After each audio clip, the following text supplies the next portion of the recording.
right, welcome back to Side by Side 2023, first episode of the year. Oh, snap, I'm the first? Yes, sir. Well, first recording. Some have already been released, but the first recording, Yep.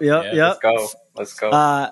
We're your hosts, Brandon. And I'm Dimari. Here we engage in meaningful conversation in hopes to create unity and diversity by enlightening and inspiring minds one question at a time. We do that by bringing on new people each week to show we have a lot more in common than meets the eye. Today we have Uzair Hussain with us. Thanks for being on the podcast, sir. Appreciate it.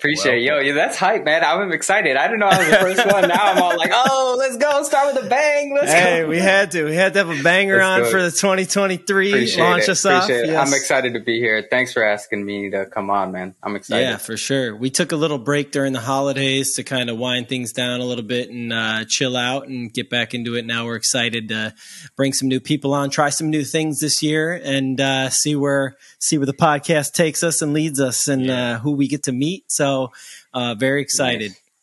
Yeah. We like to kick it off with a little this or that segment, followed by a word association. So Dimari's going to hit you with this or that, and then we'll keep it moving. Yep. All right. Perfect, and if I forgot the rules, you guys just let me know, man. No. So I'll let you know, man. No worries. So, this or that, I'm just going to name this or that, two things.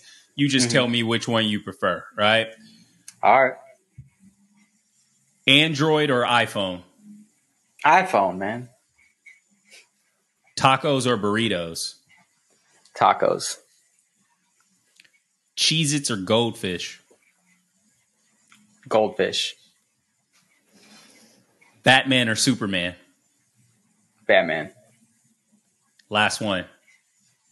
Free flights for life or free hotels for life? Ooh.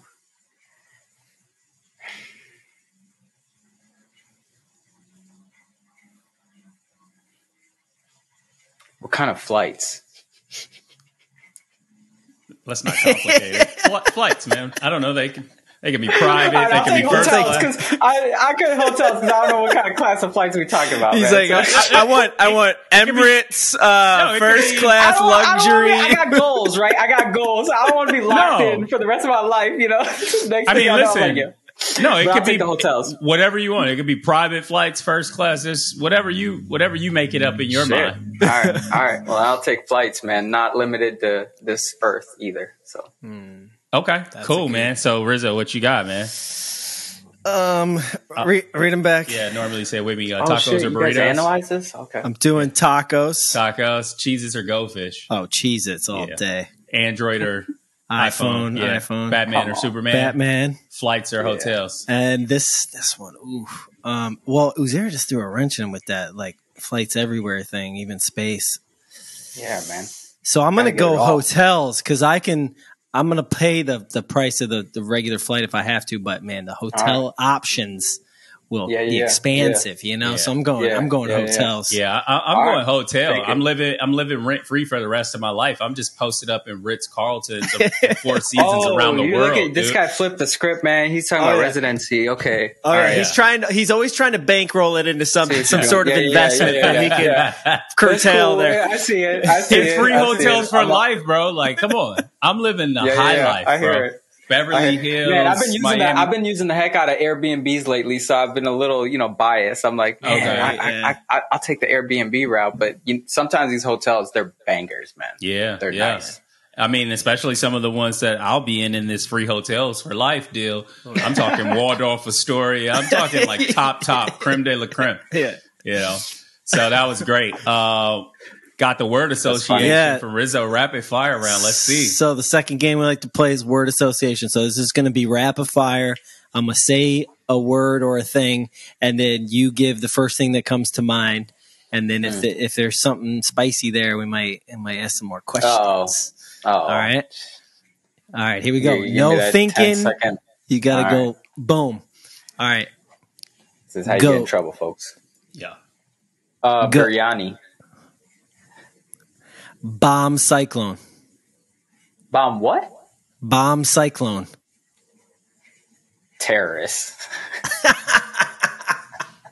Sound about right. I was just saying weather event because we had that big blizzard situation. Yeah, I don't know exactly what you're talking about. That's what they called it. I didn't know that's what it was called, I guess. Terrorist sounds about right. All right. Damar Hamlin. Don't know. Oh, okay. All right. 2022. Old news. And I know you're going to like this one. ChatGPT. Future. Oh. I definitely want to start with the ChatGPT since Let's do it, we've got a tech man on the podcast today. Let's do it. Give us your thoughts, man. Break it down for the people if people don't know what it is, and then what you think about it. Yeah, you said future.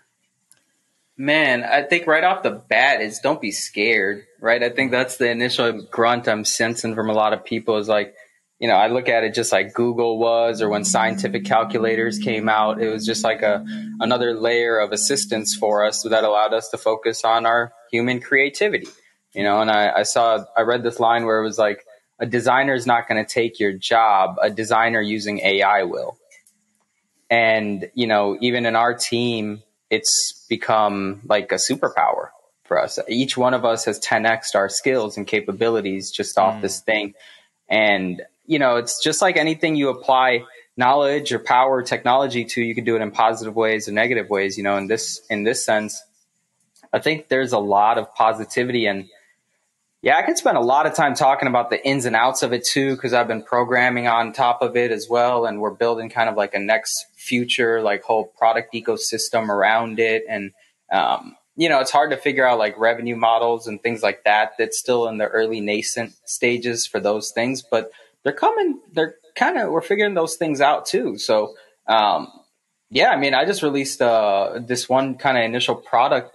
It's called resolvemyblocker.com. It's built on top of OpenAI, right? Thanks. And it's got all the kind of core needs that you need out of the box, which is security, privacy, even safety compliance, like safety filtering and content filtering, kind of the things that are very difficult to do, when you're building a new age product, and just building an experience or a GUI or interface layer on top of that, and then just looking to see if people are using it. And it's just awesome to see like traffic, people coming in, and you just build around it. So Uzair, before you go into great detail with that, for the people who have no idea what you're talking about, what is ChatGPT that's going to allegedly take people's jobs?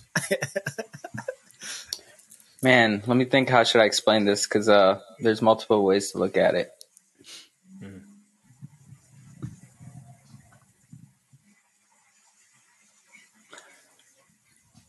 ChatGPT is the first kind of public interface or a chat experience that it's stable. Mm-hmm. It's the first time the use of deep learning in a public environment has been used in a stable way where people can play with it. And essentially what it is it's a chat. You're chatting with an artificial intelligence. And we can get into the details of what that is behind and multiple layers, but you're chatting with this AI. It's built through a safe, intelligent team, and you'll be surprised at the responses you'll get, or more so, you'll be surprised at what curiosity you'll unlock just by asking the right things or asking diverse questions. There's definitely limitations, so it's not orb, in a way where it'll tell you everything in the future, but just like a scientific calculator or Google did, I don't know if we remember before Google, there was like AskJeeves.com and all these search engines. And then there was one that was like 37.com, and it was like, oh, let's consolidate all of them into one. And then Google, it's kind of the same thing, right? It's Google was able to, and this is just, that's the simplified way. It's your first kind of interaction with AI, and it's public and it's safe. You still got to validate things just like you do. It's not perfect. It's still not citing sources or, there's much there, but that's kind of in a nutshell. So. Yeah, I've seen a lot of creative ways in which people are already figuring out how to use it, and I've used it a couple times. I think it's pretty cool. I'm into it. What'd you use it in? How'd you do it? What'd you do? So there was a guy on LinkedIn that I follow who's like a career, like resume, applying for jobs, advice type of person. And it was like showing how you can use it to like help you streamline writing cover letters and fixing up your resume and stuff like that. And you just tell it these like queries, and then you paste like the content you want it to kind of use to modify or whatever. And it can like, it can get specific if you tell it, keep telling it to do stuff like refine this and add more measurables, or refine this and add more percentage, and it will keep it within this, keep it within that many characters, right? Like, it's pretty cool, man. I was Cody, who's one of our partners for this show. He told me about it. I never heard of it. Maybe like six weeks ago, because I'm like learning how to code, right? I'm like, oh, and he's like, well, what are you using? And I'm like, oh, it's just like a course on Udemy. And he's like, bro, no, waste of time. ChatGPT. And I'm like, wait, what? Yeah. Did you do it? I've not. I've been busy doing some other things, but I have it bookmarked. Because I actually haven't been like going super hard on the coding every day as I planned. I've been doing some other stuff, but I have it bookmarked on my on my Google Chrome. So it will happen. It will happen. But so obviously you know your stuff with this tech stuff, but we want to know, where did it all start, man? Like before you got to where you are today in this tech world, what was your upbringing like, and your family structure, and what led you to do the things that you're doing currently? All right. Oh, wow, man. I got to think back to this a little bit. So I was born in Pakistan, Karachi, Pakistan. My older brother and I were both born there. I have two younger brothers. I'll get to them in a sec. We were, that was kind of the earliest days, right? Is till about 4 years old. Then next thing I know, I'm on a plane, with my brother and my parents coming to Chicago. I get this like orange soda in a plastic cup, and I don't know what to do with it. I just remember I like cracked it and like it spilled, and that was like my memory of that flight.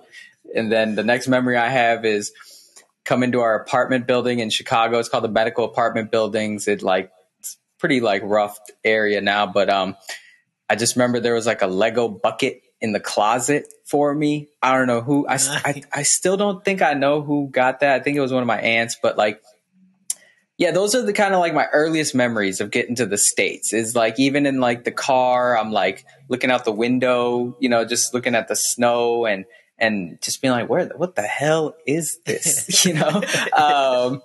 And so, I was raised in then Chicago, in the city of Chicago. So I went to Chicago public schools for like elementary and kindergarten. And then my parents, my dad, he was he worked at the Pakistan steel mill.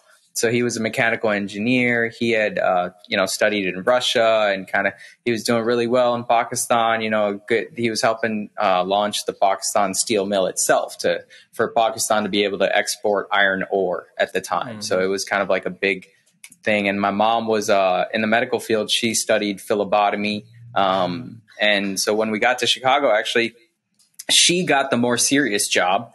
And my dad had to sort of reset. So my mom ended up getting a job across the street at Cook County Hospital, which then became John H. Stroger. And my dad started delivering pizzas at Pizza Hut.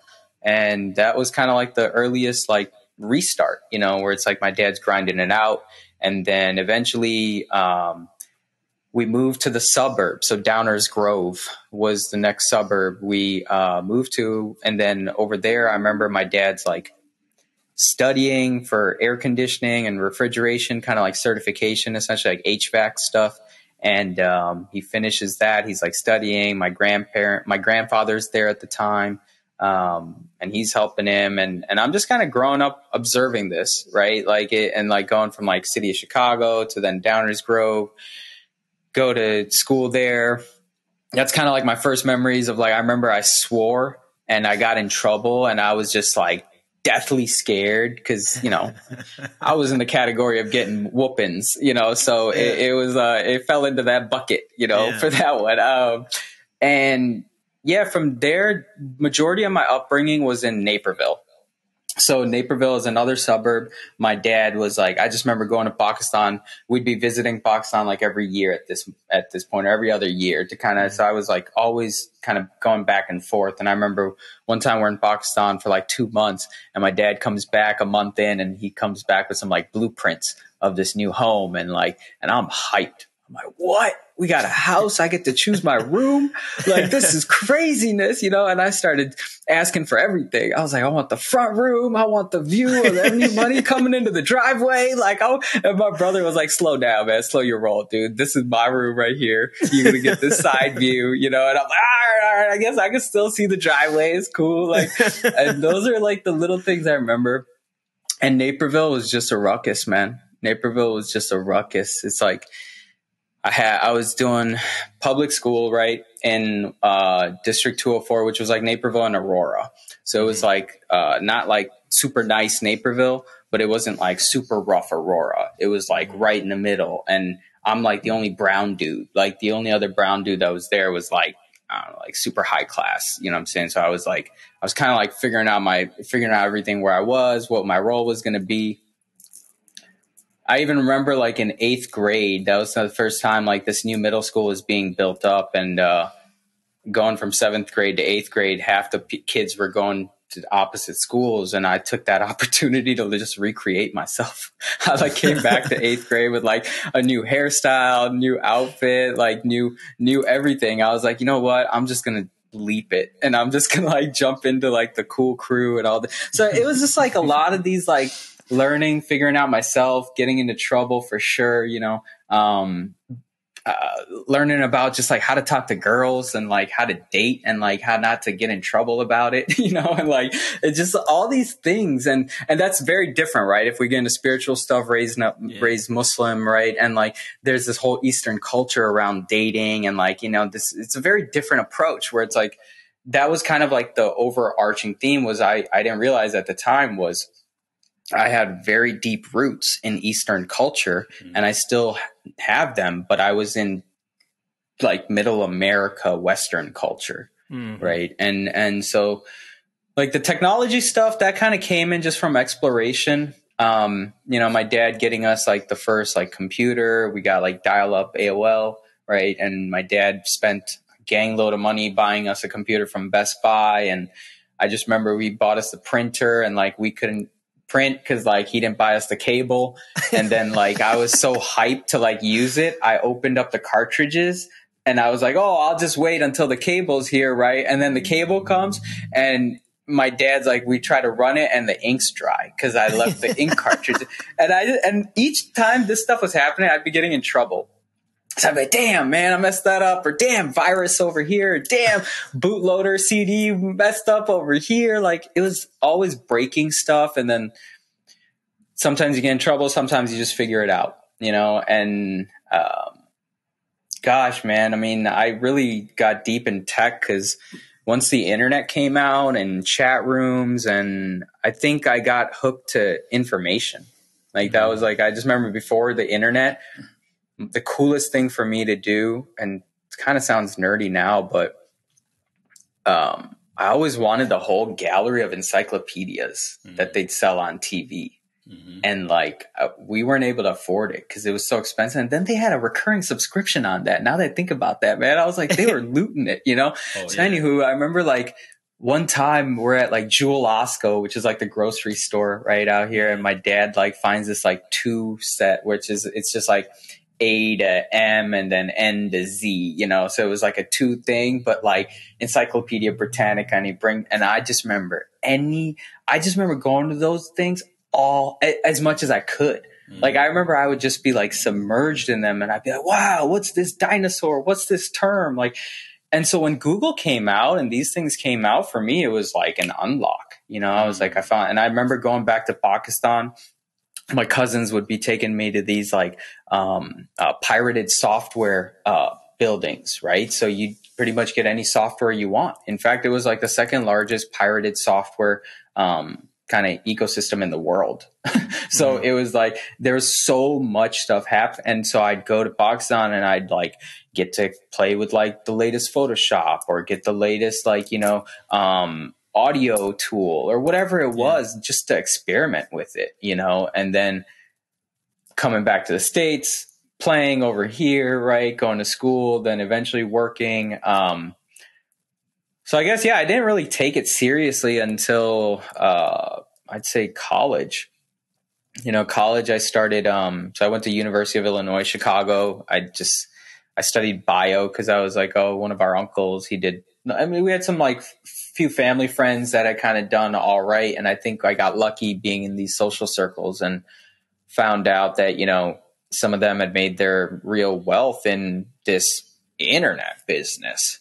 And I was like, what the hell is the internet business? I was like, I've been making websites, all this, what the hell, what are you guys talking about? And then I find out about these like tools like Demand Force and these like marketing tools. And then I find out some people made their wealth in selling these companies. And this is at the time, Rizzo, before I'm at Lincoln Park Apple, I'm at downtown Naperville Apple, right? And one of these uncles comes in and he scoops up like 20 iPads for his crib. And I'm just like, what the hell are you doing, man?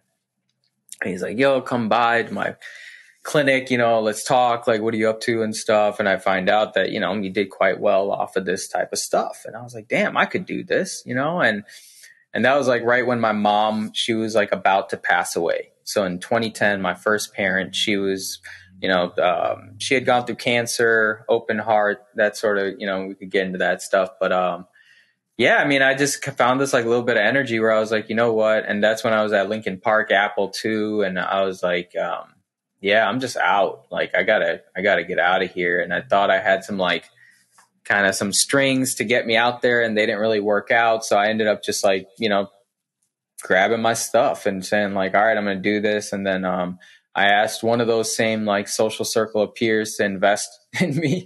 And it's funny now looking back where he was like, what can I was like, I need $25,000. And he was like, how much you got? And I was like, I got 21,000. And he was like, you're an idiot. You're going to need more than this to do this type of stuff. And I was like, no, it'll be okay. Like, I just need that and I'll figure it out. He's like, you're an idiot, but like, here you go, And, that was like my first kind of jump start. Got to Mountain View.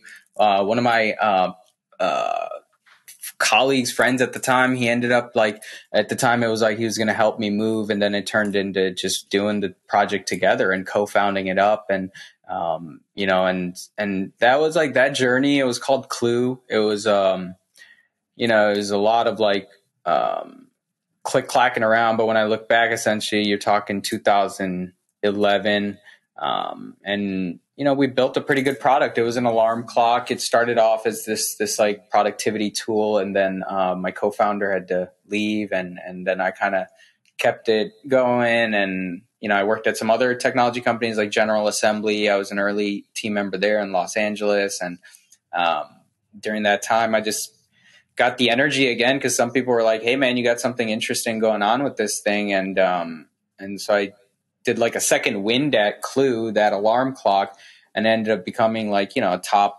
10 utility on the App Store, and these really nice partnerships. Like I, got it to be the first Works with Nest product as a app. So it was actually the first alarm clock and software that was a Works with Nest app, and that was pretty cool. They integrated with other things, and the whole idea at that point was, I think looking back, one thing I didn't know as an entrepreneur was saying no to things. I was just kind of evolving with the market, and it's difficult, especially in consumer as a B2C product. Consumers are so fickle; they want new things all the time, and that's what I knew best, because I was coming from the Apple Store and all these environments, right? And so I didn't really think about how to sustain. I just thought, and so it taught me a lot, that's my way more than 10,000 hours in the deep end, but that product gave me the taste of, velocity, growth, partnerships, jobs, great career outcomes. I learned that like a lot of companies will hire you if you're doing something different, you know, and you're pushing it. And, so that product, you know, I spent about 10, 11 years on essentially this utility alarm clock. And it wasn't until like 2018, 2019, I was like kind of exhausted because now my second parent had passed away, my dad, and he passed in 2017. And, you know, I was back home in Naperville. I came back, you know, I was the brother that was like, all right, I guess I'll take care of the house. You know, everyone kind of did their parts. And then, yeah, during that time, I was on Twitter and I just see like my old middle school, the same one I was talking about where I recreated myself, that same school. They were like, we're having a tech night here. And I was like, yo, can I come by? You know, and they're like, yeah, of course you could come by, you know? And I go there and it just turned into this whole thing. Like teachers want to talk to me. They're like, can you help out? You know? And I'm like, yeah, of course, you know. And at first I was like, maybe this alarm clock could help these kids, you know. And like I'm seeing these kids come into first period and throwing their backpacks down and you know, throwing their head on the desk, and the teacher spending like the first 30, 40 minutes just trying to get them to talk. You know, they can't even think about what's being taught or the curriculum, you know. So I think my product hat went back on. And during that time, what I was doing was I was doing design thinking courses for the kids. So I was like, let me bring the stuff I learned from adult General Assembly and these other, you know, high tech environments, Silicon Valley mindset, right? High performance mindset. And let's bring that to these kids in public education and let's see if it performs, you know, and it did. They loved it. They had so much fun. They worked on such crazy critical problems and societal issues. And I took that and I ran with it. I decided to create a company out of it and build a new product, kind of go to bat again. And I just didn't know how challenging enterprise was going to be, ed tech, you know? And so that's kind of like where I am, like 2-3 years in. You know, the product's there, and it's funny. It's just, you know, you see these ups and downs all the time, you know, and, but I'm still alive, and I think I'm just blessed, you know, so. Damn, that was a long explanation. Dude, that was great. That was great. Yeah, hell yeah. Clap it up for that. Dude, Appreciate it. well, and this is something, you know, that I always admired about you. You do not shy away from reinventing yourself. Right. And like those kind of people are important. And I think more and more in society now is like, that's kind of what you have to do. And I mean, we go through it all the time. I've had to reinvent myself many different times and still reinventing myself. Like, it's just a part of it. Like it's that old saying, you either evolve or you die. Right. And like, it really, that's what I've always admired about you. And we've stayed in touch over the years. And when I saw you originally, what, you know, reminded me to get you on the podcast was that post you posted on LinkedIn. And I was like, oh, fuck, I got to tag Dimari. And I was like, this is cool. Like, so talk a little bit more. I know you mentioned it in the beginning, beginning, but talk a little bit more about this tool that you created specifically around that GPT concept. Yeah. So what's the name? Resist the blocker? It's resolvemyblocker.com. Resolve. So blocker, okay. It's, and you know, it'll be branded soon. We got something cooking there, you know, but like what it is essentially is, you know, what we were trying to do in education was we were trying to help these kids, kind of get comfortable with sharing their problems and building trust, with these computer systems, right? And to build awareness around their language. So for example, we'd send out these surveys in a web application, right? Kids would log in on the browser on Safari. They'd log in as a student and they'd see, oh, my teacher has sent me a daily check-in, right? Mm-hmm. And I'm going to fill in here. What am I working today? What assignment? How am I feeling? And then there's a question there that says, you know, what blocker am I facing, right? And it says like, oh, here's a blocker. It could be emotional or physical impediment to achieving any goal, right? Great. Okay. So let me try this thing out. So, you know, kids would kind of, on the first couple of days, I'm hungry, I'm sleepy, you know, and they would give some videos and some resources around hunger and sleep, you know, and then eventually they start saying like, oh, well, I got into a fight with my brother last night and I couldn't fall asleep. So I'm a little tired today. Right. And they start expressing more. And so what we were trying to do previously was we had this curated kind of ecosystem of content that was graded, and we looked for symptoms or keywords within that language for the student, and we'd give them up resources that was meaningful. So if someone said, you know, my room is messy, I can't focus. We went to the Castle. Castle is a social emotional learning framework, and we would suggest the skill organizational skills. Right. Because we'd say, hey, we're not going to tell you how to clean your room, when to clean your room, who to tell. We're just going to show you this is a skill to tackle the blocker that you're facing right now because you said you can't focus. Right. So it was multiple steps to get to that aha moment. You know, and when I was working on Cleu, for example, as an alarm clock, you open it up, boom, set an alarm, music's playing, you get the aha moment right there, right? No sign. And so this was just so what I'm doing, and thanks for that build up, because that now gets me to resolvemyblocker.com. Now, ever since ChatGPT came out, you know, I particularly started heavily testing this with our same approach. And what we found was through the API, right? Because we were early developers approved for OpenAI's developer platform, almost 2 years ago, a year and a half ago. And we just didn't really explore it because we were, just thinking, oh, it's early, it's in the nascent time. But then when ChatGPT came out, that was actually my first time I was able to go into an interface simply and start doing the same tests around blocker discovery. And what I found was the results were 1,000x bigger. Right. And it was, now some challenges that I saw was some responses would take very long. Right. Or sometimes you'd hit the timeout function. Right. And in the middle of your critical thought, right when it's almost like you build this flow when you're curious and you're working, and then all of a sudden you get this rate limiter and it's like, hey, come back, or we're overloaded, or you don't know. And I know there's some kids, they figured out what times you can go at it. But I started kind of hitting these little limitations, and then I was like, man, how do I get the same results, but in the way I want them to be, and I was like, oh, well, it's obvious I got to use the developer platform.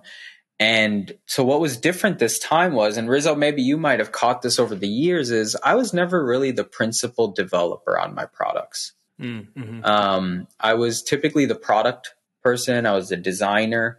I would be called in to maybe debug some issues. And over time, I learned Swift programming. So that allowed me to just build empathy with the engineering team. It helped me recruit better engineers because I was able to speak the language. But I was never the principal developer. Yeah. This was the first time after using ChatGPT, debugging issues, just asking. So I started becoming empowered myself, where this was the first product I built myself. And this is the first time I was, and so I was building up my own confidence during this time, because I was like, man, all these years I've seen all these other layers. I just haven't had the empowerment. And here I have this almost like this chief of staff, or AI CTO, if you want to call it, or a senior engineer that's right by my side with no emotions. Any given time I need to debug issues, it's giving me the honest answers. And so I took that kind of new knowledge. I built a new application, and I kept it general. I was like, you know what? Let's see, and then first start, people were like, hey, this is interesting, but the answers are pretty mundane. And so what is it, right? ResolveMyBlocker.com is, you go in just like a search field, open search field, just like Google. And what you're doing is typing anything in there. I'm sick, I'm hungry, the mathematic algebra equation I was working on doesn't make sense. I'm learning music, I don't know what chords are. I'm trying to match my red shirt with a blue outfit. I don't know anything. I'm a neurosurgeon, and this particular tool is not functioning. Anything at all. And what it does is it gives you 3 simple, quick actions. Instead of text and elongated kind of responses, it gives you 3 simplified resolutions for your blockers. And for the past few weeks, I've just been optimizing those results, optimizing the prompt engineering behind it to make sure the results are more meaningful. They're still short and sweet, and they lead someone to want to do something, to lead them to action. And so that's what Resolve My Blocker is at the moment is, you can go there right now for free, and you can just go in there and get a simplified 3 option resolutions. And I'm pretty confident that you're going to be aha'd by at least one of them each time. But over time, it's just getting more and more stronger. And then again, the focus is guidance and action, because we're not trying to be ChatGPT. ChatGPT is one example of the language model, which is Da Vinci, you know, and GPT-3 itself, but we're kind of connecting into all these language models, Codex, DALL-E, you know, GPT-3, GPT-4 incoming, and we'll build an experience around it. So right now what we're testing for is engagement. So are people finding value in using it, and also value of responses? So how we're measuring that is, because we can't see the responses, what we're looking at is in our developer portal is a volume of expression. So like the volume of the expression itself, if that's going up, down, how many is that over day? And then responses back, right? Are they being engaged with? And so that's really like our kind of keen area of focus is like prove those, and so far those things have been getting better. Like the feedback has been getting better from like, oh wow, that's so mundane, or that's so common sense, of course I do that too. Whoa, like I was thinking about this one, but this is, you know, it's almost like a super dead honest friend. You know, it's like somebody that's just gonna like give you the reality each time, like, and it's not gonna deter you and throw ads and all this stuff. So that's what it is right now. It sounds really cool. And you know, I kind of want to go back a little bit to the school thing, and just thinking about school and education and the system right now, it's like so archaic and primitive. So I think, you know, having something like that is really great, because it also allows the kids to be more introspective. But I want to know, like, you know, considering Cleu and considering this new project that you're working on, Resolve My Blocker, it sounds like you're really into productivity and efficiency and optimization. What led you down this path to want to create these types of products? That's a good question. That's a really good question, man. I found the same consistency. Recently I saw that trend where I was like, man, I've been working a lot on productivity, human efficiency, almost like these superhero type products, right? Where it's like, and I think what led to that is actually Apple. When I was at Apple, you know, that was like one of the first ecosystems I saw, this like, you know, bicycle for the mind approach, you know, and I think it's so cliche. People say it all over the time. And, you know, we were there when Steve was around. So, and for me, that was actually like, I don't speak about this much, but that was like one of my driving forces to move to Silicon Valley. Was I was dead set on going to see him and trying to get him to be my mentor. And it was so deadly serious to me that was the goal. So when he passed away, it like really messed with me. Like I remember I was like at the campus and like all the flowers and everyone's there, you know, commemorating. And I remember this like press, like this, like whatever, some press article, they were like trying to get me to talk because I had my Apple fleece on. And I just remember I was like, oh shit, I can't talk to press.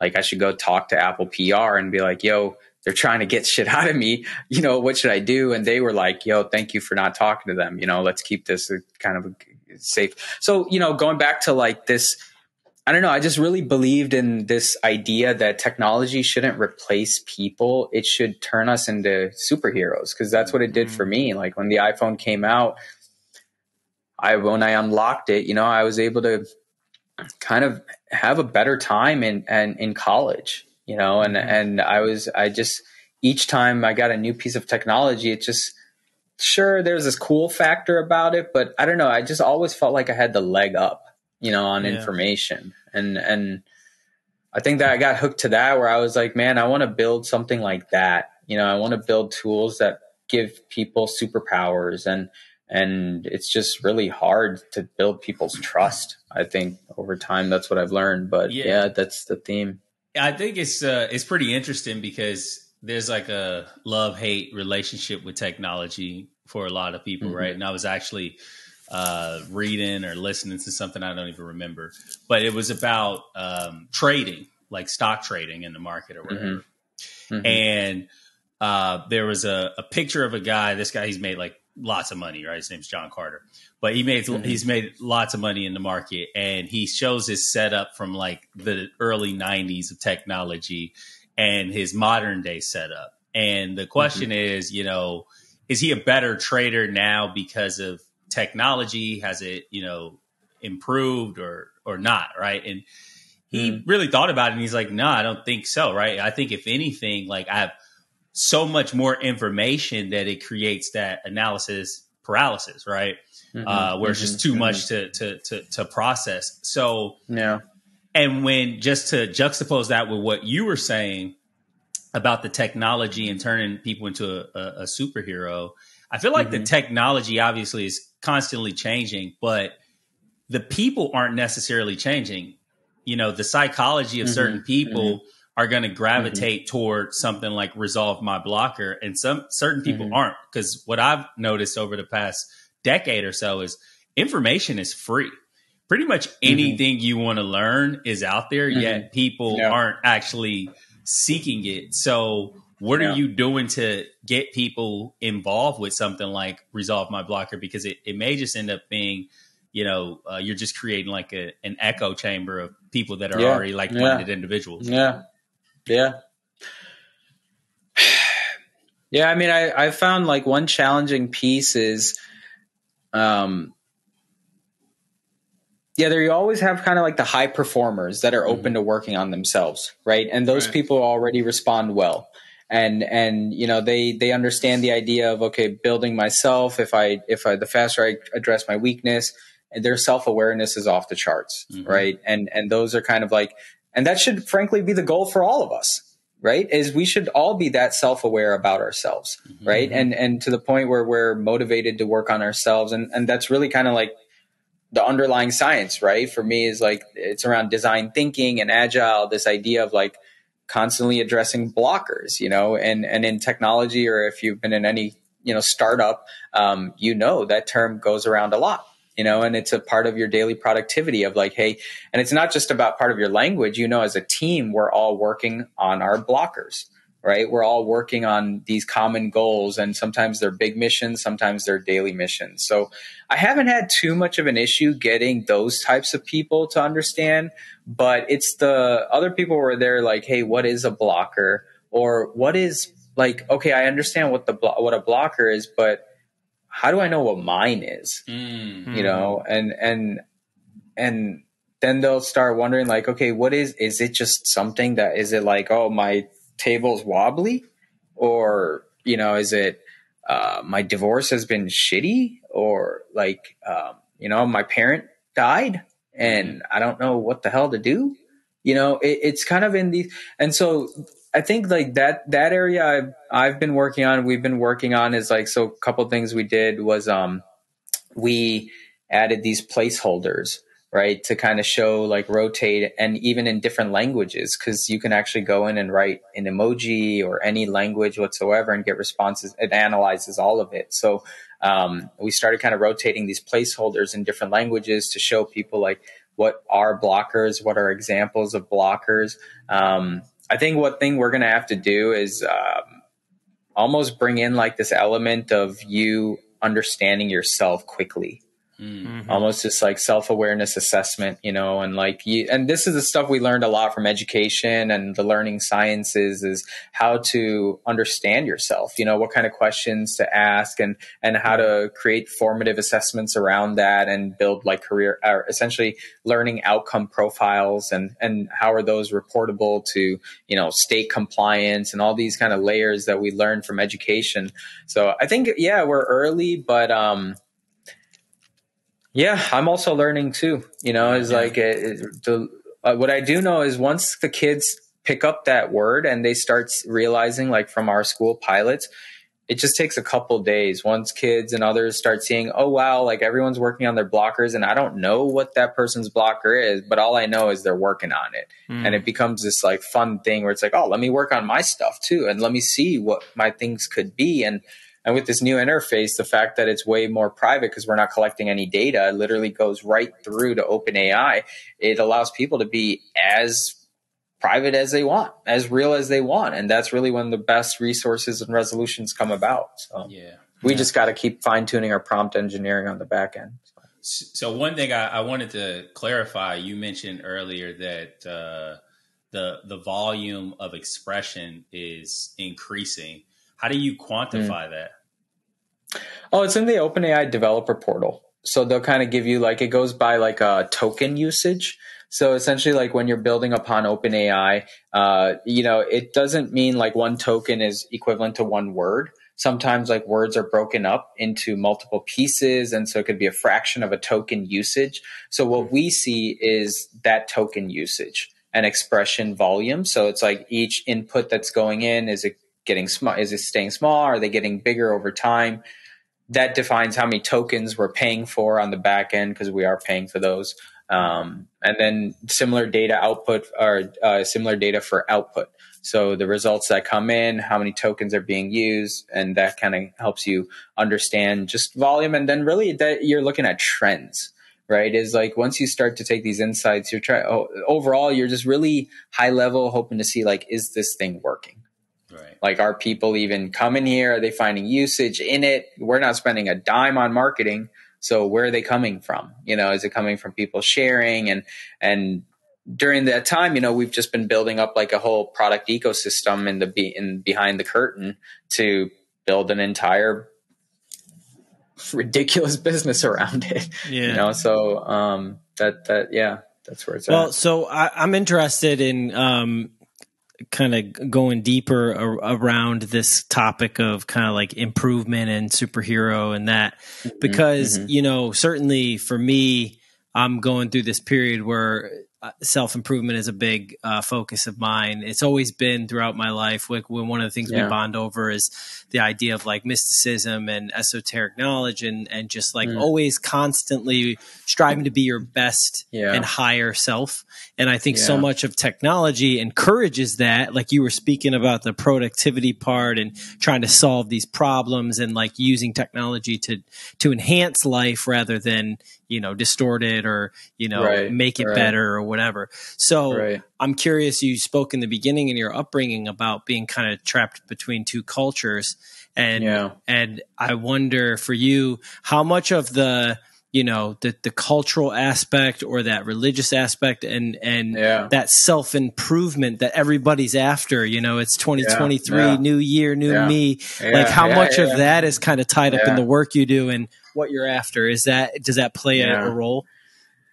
Yeah, a lot. I mean, I think it's just, so much rejection in my life, whether it was getting dumped by girlfriends, not knowing why I didn't work out, or, later on getting fired from jobs, wondering why me, even my university, like I wasn't able to complete it on time, and I was dishonest with my family about it. And it took me years later to kind of like mend that. And then I ended up actually going back and finishing my degree anyway, but like it was these like, so, not getting corporate jobs. Like when we were at Apple, I was applying a gang load to corporate. I was hounding everybody, trying to get recommendations, trying to get a leg in, but like you just enough times of rejections, like, and at one point you exhaust your leaders too, right? Like they can't do much after one point, like it's not in their hands. So I think it was just, I think I didn't know it. I didn't have the self-awareness, but I think over time I realized like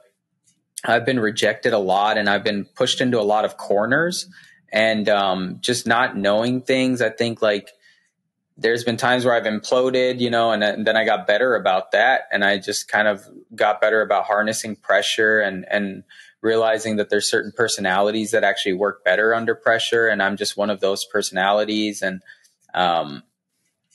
like as far as culture, deep culture goes, being Pakistani Muslim, you come to the States and it's like a different mindset. It's like a very kind of competitive mindset. You also have like free reign, you can go on any website you want. You can pretty much like start any business you want.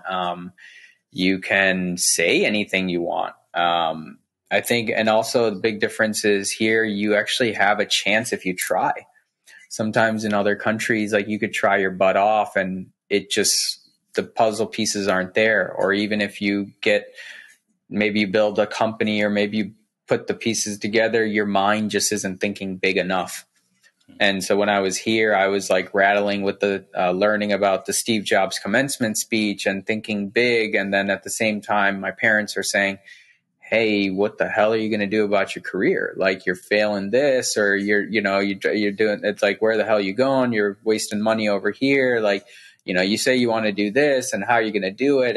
And to this day, I still battle with that. Like, I still have family members or, tier 2, tier 3 people that you'll see, and they'll say these wonky comments where they make you, like, in the past, I would have flipped, and I would have been like, what? Are you crazy? This is my, like, now I just kind of like, cool. You just don't know, it's all good, and I think that's been a big learning curve is, even like the positive moments, like people get excited and those endorphins go high when that press article goes out, and everybody in the family understands it when it's on like intel.com, right? They're like, oh my God. But then it's like when you tell them, yo, we ain't got no money in the bank account. Right. Like, what are you talking? Like, then it's like, then they're like, oh, well, why don't you do just job over here? Do this. I'm like, yo, you're missing the point here. Like, you're supposed to ride with me through it, all of it, Yeah. And so I think like that's been even when now my cousins, the same people that were kind of giving me hard times, they got kids now,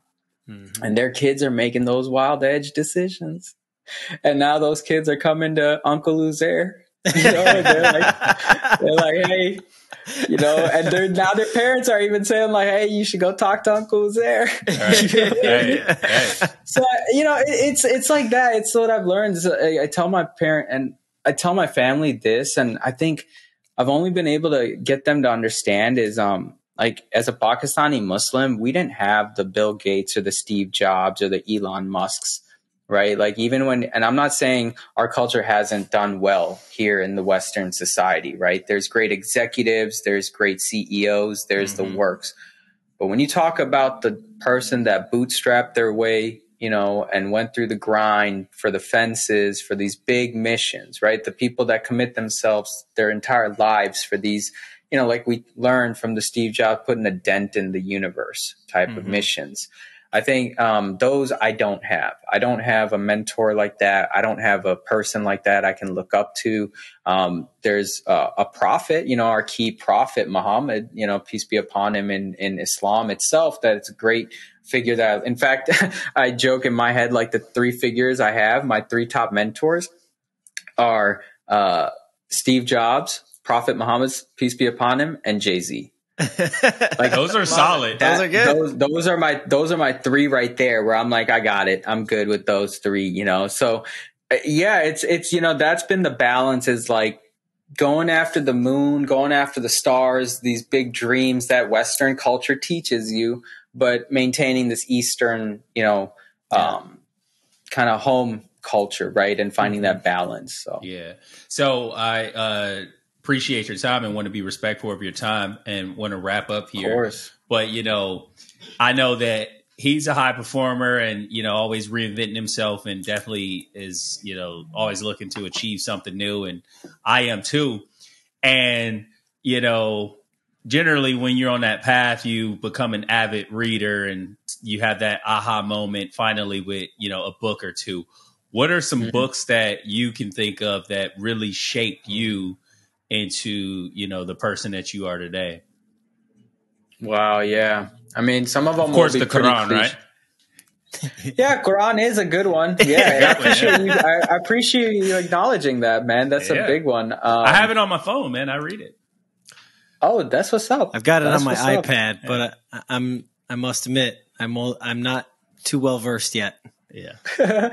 Yeah. I don't even, I think that's something I'm getting better at, is like, sometimes it's like an encyclopedia. Like, that's really what the Quran is. It's like an encyclopedia. No, current books that have really defined me, a big one is Ben Horowitz, The Hard Thing About Hard Things. Yeah. I just finished that up last year. Oof, man, I've been reading it over and over again. So it's like, I'll have like eras where I'll come back to it just for reminders, and, perfect for what you're doing. Yeah. Yeah. And that's that. And a lot of them are like that. Another recent one I just finished is Wanting by Luke Burgess. It talks about mimesis and mimetic theory. So the idea of, people kind of doing similar things. And when you think about competition and monopolies and this sort of stuff, it kind of gives you an idea of the landscape a little bit. 0 to 1, awesome one too, Peter Thiel. Just getting things going from 0 to 1. It's a very gruesome path. Outliers is another one. Outliers is just how to be on the edge of things, thinking differently. Man, if I went over to my there's this one I'm reading about right now with Kai-Fu Lee on AI superpowers. So it's all around China and the use of AI within China and that population. So a lot of my books are entrepreneurial, business. I got this one slang book from Italy, so it's showing me how to like do slang in Italian and little hand gestures to go with it. So that keeps me busy. So that's on my coffee. No, those are great books, man. And just one final question I have for you. I don't know if Rizzo has some more. But do you want to do the allegedly question? Oh, I forgot all about that. I'm sorry. It's like 40 minutes. I was just going to ask him something else. But go for it. Well, ask what you're going to ask, and then I'll do that. I was going to ask, where you are today. Like, if you could look back and talk to like your 20-year-old self, what would you tell yourself? What would you tell him? Man, don't listen to that doubt in your mind. It's so unnecessary. Like, it doesn't matter if it was like trying to talk to that girl and just saying hi, or like just asking for the sale. I would have done it more. Like, I would have done it even more, and I think that held me back, where it was just like, you don't know what could go wrong. Or sorry, my radiator is turning on here. But I would say, just don't doubt it. Just ignore that part and focus on the good stuff. Like, and you'll be where you need to be anyway. Like, if anything, boldness is really a good thing. Like, love that. It really works. So Chase, can you click on the window on the left and scroll down a little bit? So we always do this. We like to do a little question that kind of, current events, political, social, kind of cultural stuff. So I had a good one. I thought, especially for the two of you to kind of weigh in both of your expertises. So, 2023 is off to a great start, especially along that favorite topic everybody loves, fraud, baby. It's back in style. Nice. Fraud is back in style in 2023. I think fraud's always been around, but man, I do like it. I do like seeing people get called out. This new Bernie Madoff documentary came out. I don't know if you saw that. I saw a couple. Yeah, I saw one episode. I saw a couple episodes so far. So, financial crimes are always kind of like a big thing. And, this guy right here is a big financial guru of sorts, and he knows a lot about this topic. So, and you kind of come from the tech angle. So I'm curious. I mean, so one thing we haven't talked about on the podcast is this whole FTX thing and the alleged fraud around this FTX character and his business. And so more so rather than the FTX, I kind of want to know your thoughts on crypto, because now that like all these companies are going down, Bitcoin's going to maybe, go negative in the future. People are predicting and stuff. And so I want to know, Uzair, the people want to know, is crypto legit? Is it a fraud? Fad? What's your take? I feel bad. Yeah, I'm going to feel bad if I'm going to like be a negative Nancy here. But I mean, I've been kind of like from the sidelines a little bit, just playing, just to kind of be a part of it, to feel the ups and downs. Nothing significant where it's like a majority of my savings or anything like that. If anything, I would say it's less than like 0.5% of my total, worth that I even like play with this stuff. So I come from that angle. Now, as far as, underlying technology, I'm a big believer in just ledger-based transactions and having accountability and public accountability.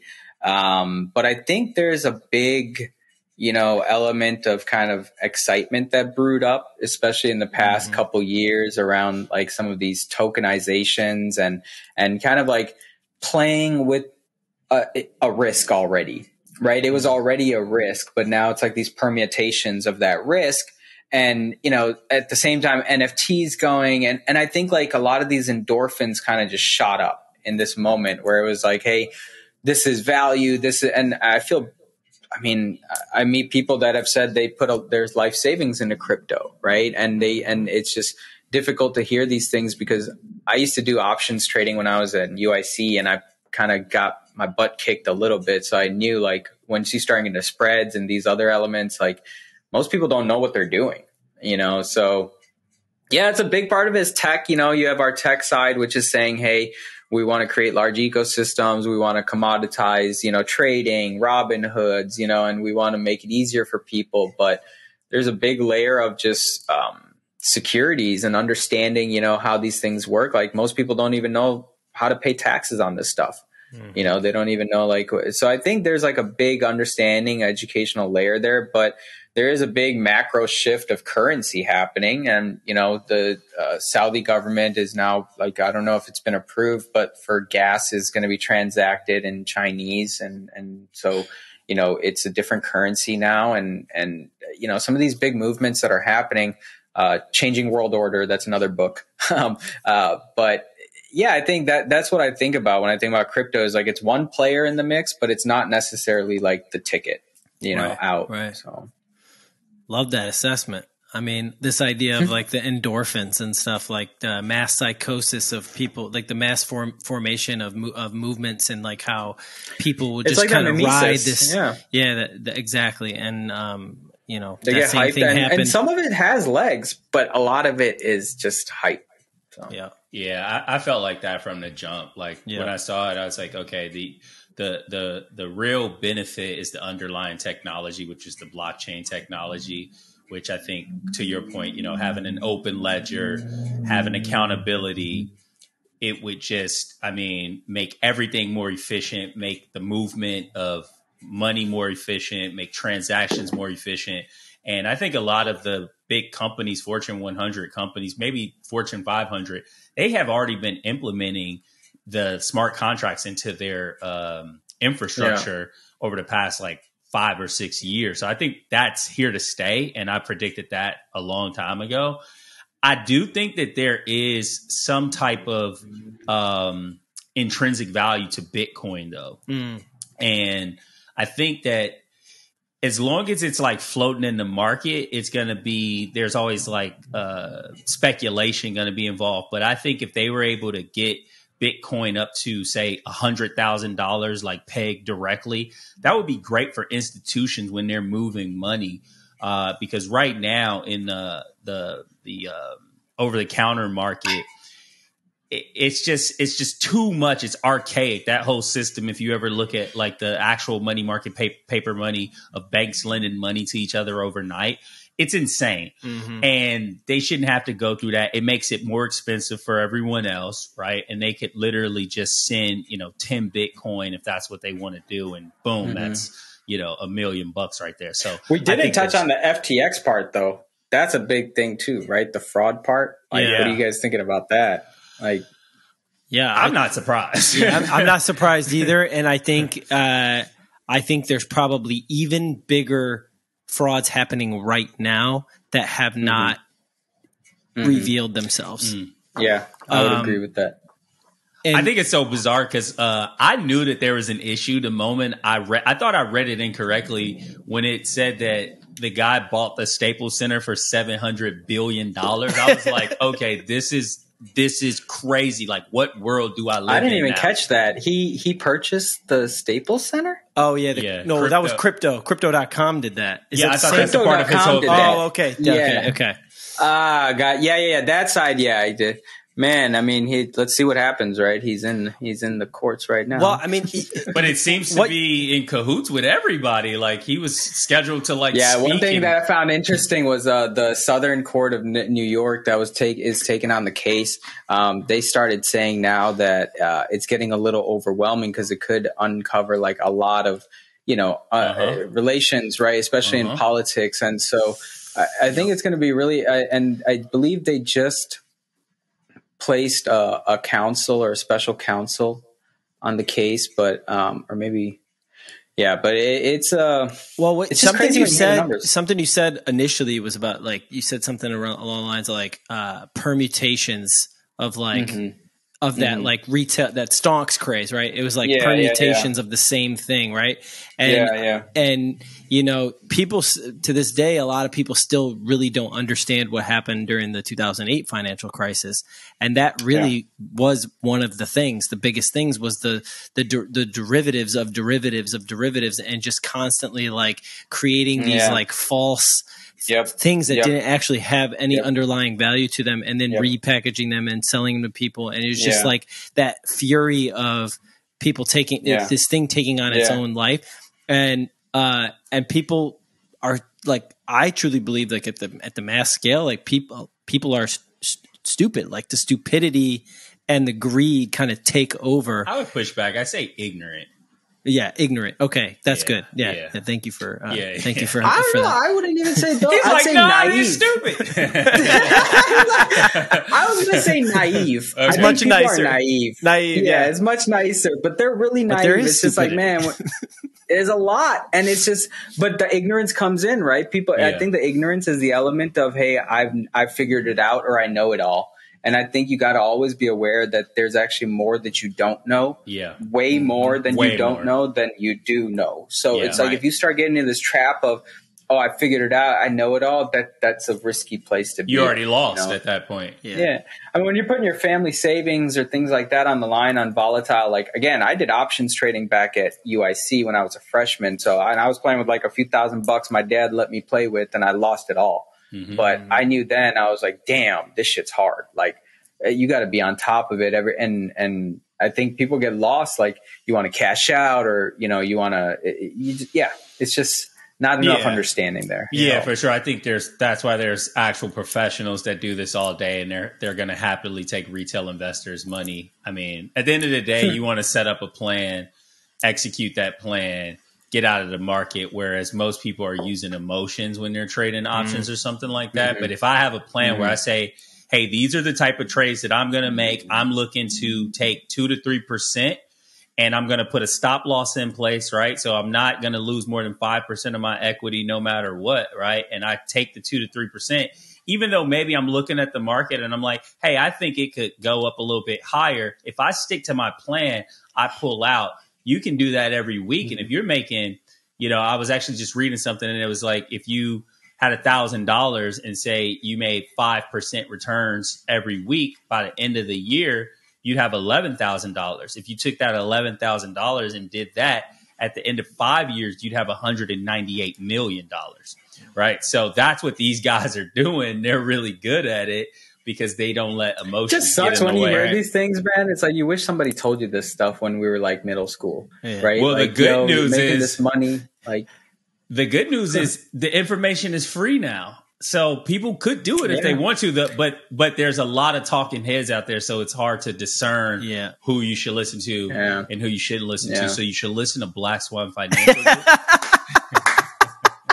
What was the plug? Black Swan Financial Group. It's one of the main sponsors of the podcast. Nice. Hey, Black Swan, that's what's up, all right? Black Swan. Dude, Uzair, it's great getting to catch up with you and chat, man. Thanks for spilling your guts about life and where it's taken you. We really appreciate it. If the people are trying to find you, or your products and what they can, if they can get involved or download anything, what do you want to point them to? I'd say number one is go to resolvemyblocker.com. Just try it. Like, whatever you're going through, just try it. Like, you know, just see if you trust it.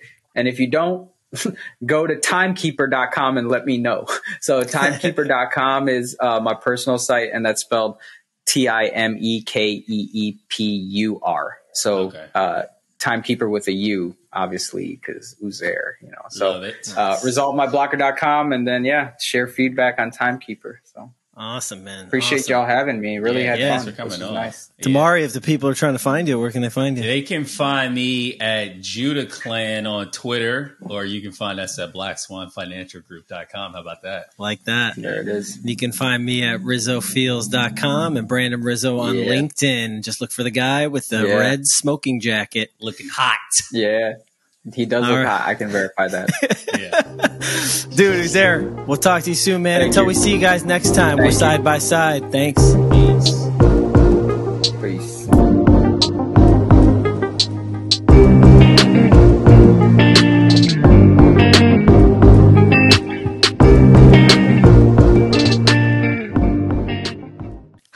I'm Dimari. And I'm Brandon. Before the show begins, please subscribe, like, comment, and share with a friend. This allows us to increase our visibility on the platforms where you listen and watch so we can continue to bring you quality content each week. Help us grow, and we can grow together by enlightening minds one question at a time. Are you a small business owner, young professional, or pre-retiree looking to grow and protect your assets but don't know where to start? With all the noise about stocks, bonds, cryptos, it can be hard to know what steps to take. Let Black Swan Financial Group help you so you can focus on doing what you're good at. Black Swan Financial Group is a telefinancial planning firm operating in select states nationwide. They're here to help you protect, create, and grow your assets. Visit blackswanfinancialgroup.com today to get your free consultation. Hey everybody, Brandon and Dimari from Side by Side here. Just want to tell you about one of our newest sponsors, Ease Web Development. Ease Web Development specializes in building high-conversion websites and marketing campaigns that take your business to the next level. They're the easy decision when it comes to marketing. So check them out now at www.easewebdev.com. That's ease, WEBDEV.com. Now back to the show.